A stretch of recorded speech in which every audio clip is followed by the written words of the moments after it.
Hello everyone, আসসালামু আলাইকুম। দেশ এবং দেশের বাইরে থেকে যেখান থেকে আমার ভিডিওটি দেখছেন, আমার ভিডিওতে আপনাদের সকলকে স্বাগতম। আজকের ভিডিওটা খুব ছোট, আর বিয়ে মনে হচ্ছে পিছুই ছাড়ছে না। একটা বিয়ে খেয়ে এসে থামতেই পারলাম না, আরও একটা বিয়ের দাওয়াত। হ্যাঁ, বলবো কার বিয়ের দাওয়াত। সকালে ঘুম থেকে উঠে বিছানা গুছিয়ে নাস্তা খেয়ে ডক্টরের কাছে যার আমি হোমিও ওষুধ খাই, আমার বর নিয়ে যায়। ওষুধ নিয়ে আসার পরে রেডি হয়ে চলে যায় আমার ননদের, মানে মামাতো ননদের আজকে বিয়ে, রেজিস্ট্রি কালেমা।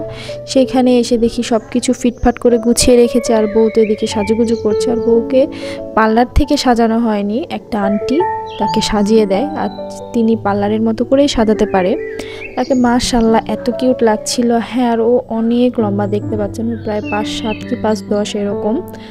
আলহামদুলিল্লাহ যে ও অনেক খুশি বিয়ে হয়ে, আর বরটাও দেখতে মাশাআল্লাহ। সবাই তাদের নতুন জীবনের জন্য দোয়া করবেন। তো রেডি হতে হতে শুনি যে বর আসছে।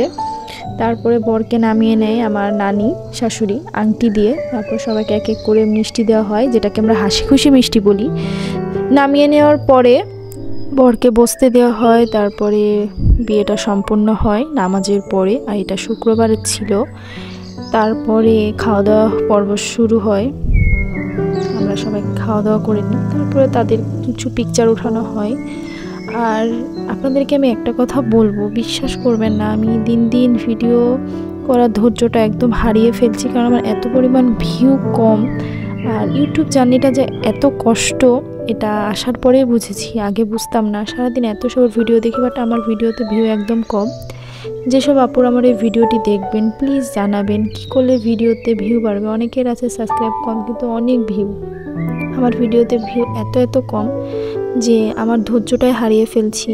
আর অনেকে আছে যারা সাবস্ক্রাইব করছেন, আমি হয়তো বা 2 ঘন্টা 3 ঘন্টা লেট করছি, তারপরেও আপনারা আবার সাবস্ক্রাইবটা কেটে নিচ্ছেন। খুব খারাপ লাগে। এত অসুস্থ থাকার পরেও আপনাদের ভিডিও দেখছি, যদিও আজকে ভয়েসটা আমি দিচ্ছি, তো আমি অনেকটাই অসুস্থ। এটা গত শুক্রবারের ভিডিও। আমি এতটাই ধৈর্য হারিয়ে ফেলেছি যে আমার এখন একদম ভিডিও করতে ভালো লাগে না। তো এই ভিডিওটাই পেন্ডিং ছিল, জাস্ট এটাই দিলাম। আর আমি একটা কথা বলবো, আপনারা সাথে থাকবেন। আর আমার এত ভালো সময় যাচ্ছে যে আমি প্রতি শুক্রবার করেই বিয়ের দাওয়াত খেতে পারছি। আগামীকালও একটা আছে। তো আমি একটা কথা বলবো, সাথে থাকবেন। আর কি করলে ভিউ বাড়বে, ভিডিওর কোয়ালিটি, প্লিজ আপনারা আমাকে হেল্প করবেন। আপনাদের কাছে থেকেই তো আমি শিখতে পারি, তাছাড়া এমন কেউ নয় যে যারা আমাকে শিখিয়ে দিবে। আমার ভিডিওর সাথে থাকবেন সব সময়। আর এই তো এটা হলো বিয়ে পড়ানোর পরেই লাড্ডু, সবাই আমরা এক এক করে লাড্ডুটা খেয়ে নিই।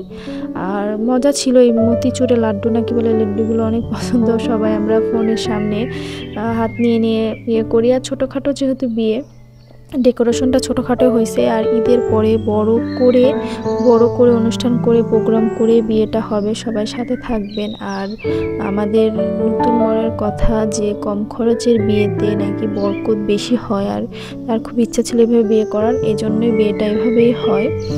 আর আসসালামু আলাইকুম, আল্লাহ হাফেজ। অবশ্যই আমার ভিডিওর সাথে থাকবেন। আর এই ফোনটা যেহেতু নতুন বইয়ের কোনো ফোন ছিল না, বর নতুন ফোনটা গিফট করেছে, তাদের জন্য সবাই দোয়া করবেন, আজ তারা যেন সুখে থাকে, শান্তিতে থাকে। আসসালামু আলাইকুম।